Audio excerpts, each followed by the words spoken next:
ముందుగా మనం నందమూరి ఫ్యామిలీలో గొడవల గురించి ముందుగా మాట్లాడుకుందాం. రీసెంట్‌గా అంటే నందమూరి ఫ్యామిలీలో గూడా ఎప్పటినుంచో జూనియర్ ఎన్టీఆర్‌ని దూరం పెట్టడం అనేది జరుగుతుంది. ఎందుకంటే జూనియర్ ఎన్టీఆర్ వాళ్ళ మదరు ఆహ్, ని అతను వాళ్ళ నాన్న హరికృష్ణ రెండో పెళ్లి చేసుకున్నాడు. అది ఎవరికీ ఇష్టం లేదు.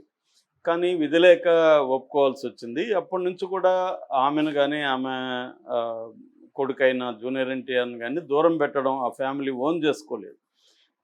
ఎందుకంటే పెద్ద ఎన్టీఆర్, లక్ష్మీపార్వతిని పెళ్లి చేసుకుంటేనే వాళ్ళెవరు కూడా ఓన్ చేసుకోలేదు. అట్లాంటిది హరికృష్ణ రెండో భార్యని వాళ్ళ బాబుని ఎందుకు ఓన్ చేసుకుంటారు? అలాగా వాళ్ళు దూరం పెట్టుకుంటా వచ్చారు. అయితే చంద్రబాబు ఆహ్, అవసరం జూనియర్ ఎన్టీఆర్ ఏర్పడింది. అప్పటికింకా లోకేష్ రంగంలోకి రాలేదు.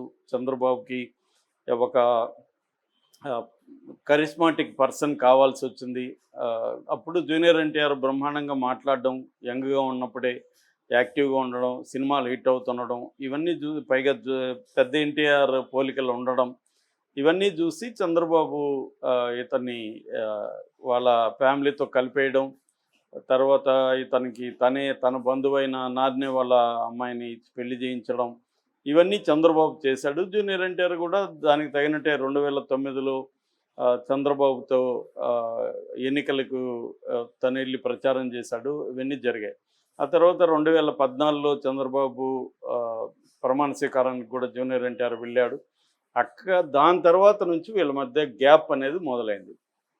అయి ఎప్పుడైతే చంద్రబాబు జూనియర్ ఎన్టీఆర్‌ని దూరం పెట్టాడో, నందమూరి ఫ్యామిలీ కూడా దూరం పెట్టడం మొదలుపెట్టింది. ఎందుకంటే చంద్రబాబు కోసమే నందమూరి ఫ్యామిలీ ఎన్టీఆర్‌ని యాక్సెప్ట్ చేశారు తప్ప వాళ్ళకేమి ఇష్టం లేదు ఎన్టీఆర్‌ని యాక్సెప్ట్ చేయడం. కానీ నా చంద్రబాబు దూరం పెట్టగానే మళ్ళీ ఆటోమేటిక్‌గా వీళ్ళందరూ దూరం పెట్టారు. అప్పటికి జూనియర్ ఎన్టీఆర్ మాక్సిమం బాలకృష్ణతో క్లోజ్‌గా ఉండడానికి ట్రై చేయడం. బాలకృష్ణ కూడా కొంతవరకు ప్రోగానే జూనియర్ ఎన్టీఆర్ పట్ల ఉన్నాడు. అయితే అది రాను రాను ఏమైపోయిందంటే బాలకృష్ణ కూతుర్ని లోకేష్‌కి ఇవ్వడం, బాలకృష్ణ అనివార్యంగా చంద్రబాబుతో క్లోజ్‌గా ఉండాల్సి రావడం, దాంతో జూనియర్ ఎన్టీఆర్‌కి బాలకృష్ణకి మధ్య కూడా గ్యాప్ అనేది పెరిగింది. ఆహ్, ఆ తర్వాత ఏమైంది, దీన్ని వైసీపీ ఈ నందమూరి ఫ్యామిలీలో ఉండే క్రైసిస్‌ని వైసీపీ ఉపయోగించుకోవడానికి ట్రై చేసింది. సో, ఉపయోగించుకోవడానికి వైసీపీ ఏం చేసిందంటే, ఈ జూనియర్ ఎన్టీఆర్‌ని ఆహ్, వాడుకోవడం మొదలుపెట్టింది. ఇతని కటౌట్లు పెట్టడం, ఇతని ఫ్లెక్సీలు పెట్టడం, జూనియర్ ఎన్టీఆర్ జిందాబాద్ అనడం, చంద్రబాబు గాని, లోకేష్ ఎక్కడన్నా పబ్లిక్ మీటింగ్‌లకెళ్తే ఒక బ్యాచ్ వచ్చి జూనియర్ ఎన్టీఆర్ మళ్ళీ రాజకీయాల్లోకి రావాలి, సీఎం జూనియర్ ఎన్టీఆర్‌ని అరవడం, ఇవన్నీ వీటి వెనక ఒకటేమో జూనియర్ ఎన్టీఆర్ ఫ్యాన్స్ కూడా ఉన్నారు. రెండవదేమో వైసీపీ కూడా దీన్ని బలంగా వాడుకోవడం మొదలుపెట్టింది. అట్లాగే జూనియర్ ఎన్టీఆర్‌కి క్లోజ్‌గా ఉన్న వల్లభనేని వంశీ గాని, కొడాలి నాని గాని యాంటీగా అయిపోయి వీళ్ళ ఫ్యామిలీ మీద చంద్రబాబు పర్సనల్‌గా చంద్రబాబు ఫ్యామిలీ మీద, బోనస్ మీద అటాక్ చేస్తున్నప్పుడు కూడా జూనియర్ ఎన్టీఆర్ బలంగా దాన్ని ఎప్పుడూ కూడా ఖండించలేదు. సో, అలాగా జూనియర్ ఎన్టీఆర్‌కి, నందమూరి ఫ్యామిలీకి మధ్య గ్యాప్ అనేది. Nandamuri family, junior NTR, Chandrababu. ఇవి లేకుండా విడదీసి మనం నందమూరి ఫ్యామిలీని సెపరేట్‌గా చూడలేం. నందమూరి ఫ్యామిలీకైతే జూనియర్ ఎన్టీఆర్‌ని తమలో కలుపుకోవడం ఎట్టి పరిస్థితుల్లో ఇష్టం లేదు. చంద్రబాబు కోసం కలుపుకున్నారు. మళ్ళీ చంద్రబాబు దూరం పెట్టగానే వీళ్ళు దూరం పెట్టారు. ఈ క్రమంలో జూనియర్ ఎన్టీఆర్‌కి అర్థమైంది ఏమంటే, మనం ఇప్పుడు కెరియర్ మీద ఫోకస్ చేయాలి. రాజకీయాలంటే మన కెరియర్ పాడవుతుంది. ఎందుకంటే అది సినిమాల మీద కూడా ఎఫెక్ట్ చూపించడం మొదలుపెట్టింది. తెలుగుదేశం కేడర్ అక్కడ బలంగా ఉంటారు. తెలుగుదేశానికి ఒక 40% ఓట్ షేర్ ఉంటది. వీళ్ళందరూ జూనియర్ ఎన్టీఆర్ సినిమాలకు వ్యతిరేకంగా ముఖ్యంగా ఏందంటే అక్కడ కమ్మ డామినేషన్ బలంగా ఉంటది కాబట్టి, ఆ సెక్షన్ దగ్గరే సినిమా థియేటర్లు, డిస్ట్రిబ్యూషన్‌లు, వ్యవహారాలు ఉంటాయి కాబట్టి, వాళ్ళు గట్టిగా జూనియర్ ఎన్టీఆర్ కెరీర్‌ని తొక్కేయాలనుకుంటే, జూనియర్ ఎన్టీఆర్‌కి అది ఇబ్బంది.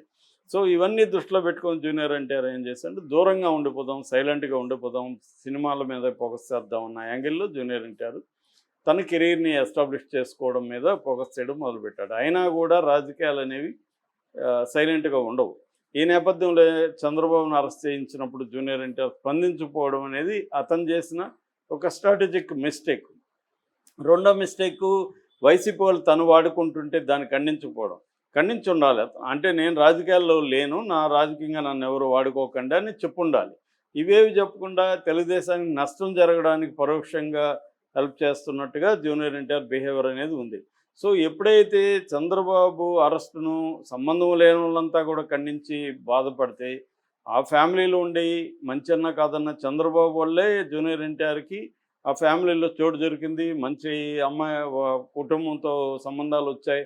ఇవన్నీ చంద్రబాబు కూడా హెల్ప్ ఆయన స్వార్థం కోసమే చేసుండొచ్చు కానీ, జూనియర్ ఎన్టీఆర్‌కి కూడా హెల్ప్ అయినప్పుడు కొంత బ్యాలెన్స్‌గా ఉండాలి. పర్సనల్‌గా తీసుకొని దాని ఇది కాకుండా, ఒక పబ్లిక్ ఫిగర్‌గా మనం ఎలా ఉండాలి అనే దగ్గర జూనియర్ ఎన్టీఆర్ కొన్ని స్ట్రాటజిక్ మిస్టేక్స్ చేశాడు. ఆ మిస్టేక్స్‌లో ఒకటేందంటే చంద్రబాబు అరెస్ట్‌ను ఖండించకపోవడం, కనీసం ఒక ఫ్యామిలీ మెంబర్‌గా స్పందించకపోవడం అనేది చాలామందికి అది అన్యాయంగా తోచింది.